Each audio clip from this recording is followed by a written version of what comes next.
Hey guys, let's talk about scholarships today. Study abroad is expensive and many people drop their plans just because they think they cannot afford it. We have already talked about getting full funding for masters in US in our previous video. Today I'm going to share various scholarships that Indian students can use to fund their overseas education. Most of these vary in their funding amount as well as criteria for qualification. So you need to go through the requirements individually and shortlist the ones that can be applicable in your case. Now, while the idea of scholarships is great and everyone wants to get free money, there are some downsides with these scholarships and you should be cautious when applying. In the end of this video, I will share some of these warnings. So make sure you watch till the end.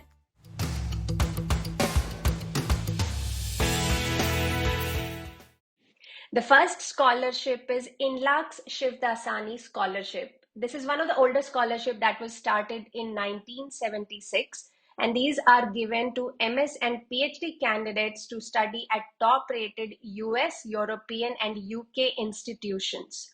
The maximum funding you can get with this is around 100,000 US dollars, or let's say 75 to 80 lakh rupees, which will cover both your tuition as well as living expenses and one-way airfare.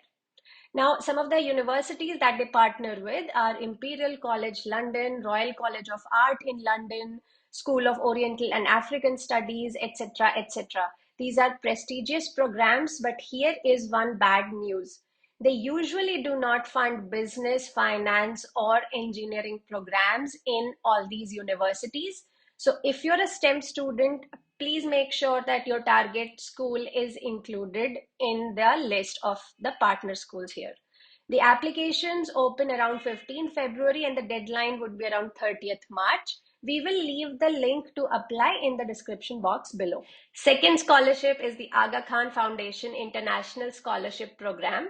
The good news here is that it is applicable to almost all the courses out there and it mainly funds the MS students, but in exceptions, they have also funded PhD students sometimes. Now, but there is a downside here.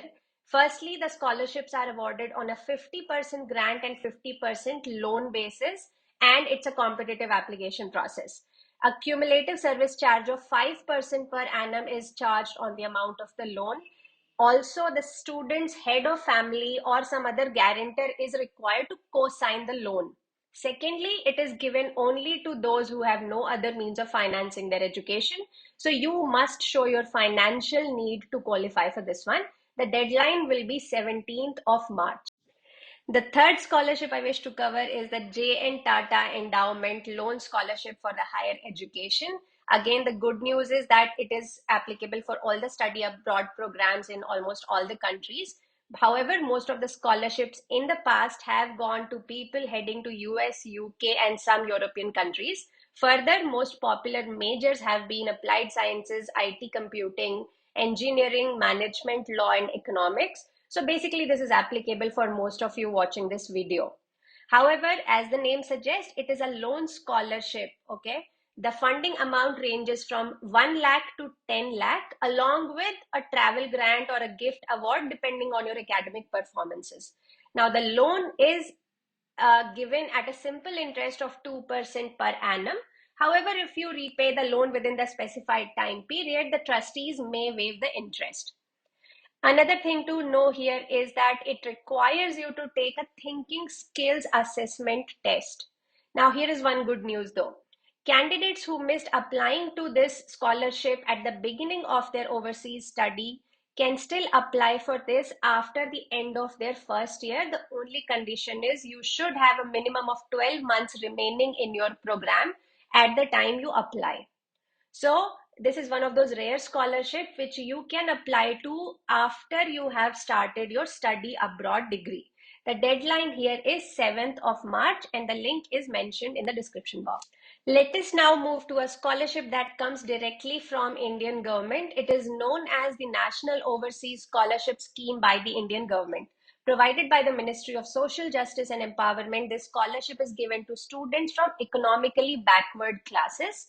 As you can see, it gives out an allowance of roughly 12 lakh for US and around 10 lakh for UK. The details are on the screen. Now, being a government scholarship, it has a lot of conditions and eligibility criteria. First of all, you must belong to uh, socially or financially backward classes. So check it out if you meet all these criteria. I know many of you will not be eligible for this. The reason I'm covering it is it's an important government provided scholarship for Indian students. The deadline will be 31st March and the link to apply is mentioned below. Another scholarship is Narotam Sekhsaria scholarship program. While it is not purely a study abroad scholarship, it is designed for academically brilliant students for pursuing their postgraduate studies at prestigious institutions in India or abroad. It is an interest-free loan scholarship. Some of the previous winners have studied at top universities like Harvard, Stanford, Oxford, etc. The deadline will be 16th of March. I was saving the most prestigious one for the end. So let's talk about the Fulbright Nehru Masters Fellowship.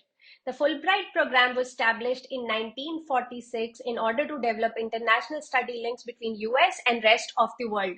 They have programs not just with India but Pakistan and other countries too. But yes, this scholarship is eligible only for US universities. Now, these are given out to outstanding Indians to pursue a master's degree program at select US colleges and universities in all study areas. The best part about this is that it is one of the most generous fellowships. It covers round trip economy class air travel, not only full tuition support, but also living and related costs, accident and sickness coverage per US government guidelines. Basically, you don't have to pay anything if you are a Fulbright fellow. Of course, it's competitive. In addition to basic academic merit, they need you to have at least 3 years full-time professional work experience relevant to the proposed field of study. So this can be a deal breaker for freshers. But otherwise, this is a highly reputed program. If you have good academic standing and required work ex, you must try this one out. I did not and I regret it. The reason I covered this in the end is that it has a super early deadline in May. Now you will say, how is May early? And my answer is, when you apply this year, you become eligible for next year's admission. So if you're applying for fall 2024 deadlines in US, you need to apply to this fellowship in May of 2023. Whereas all other scholarships that I mentioned earlier in this video are eligible for the same year. So you really need to plan for Fulbright scholarship much in advance. Please note that there are multiple kinds of Fulbright awards available. Please check out whichever one is most applicable for you. Let's come to the last part of this video, and I am going to share my honest thoughts about scholarships. Take it with a grain of salt, but this is what I feel.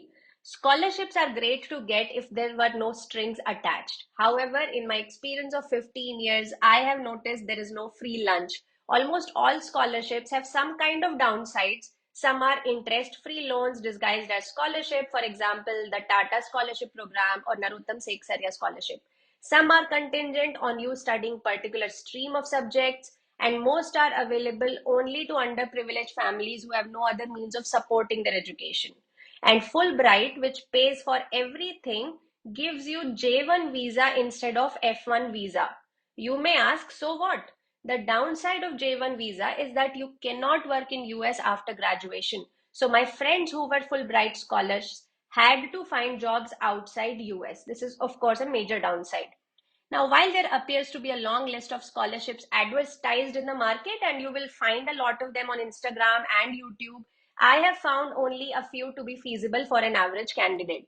The fact is, it is cumbersome to apply to all these scholarships, and there is only a little chance that you will get it. Apart from Fulbright kind of fellowships, most of these are going to fund only a part of your education, or worst yet, give you loans that you have to repay later.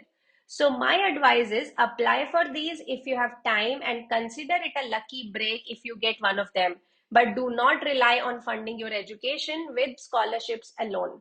In my opinion, scholarships are not the best way to fund your education, at least in US. I have already created a video on how to find full funding for masters in US previously. That is how I got funding, and many of our clients did too. Please check it out. We will leave the link in the description below. So that was it from my side. Good luck with all these scholarships. Let me know if I've missed any good ones. As always, we will be back with a fresh new video next weekend. So stay subscribed and take care.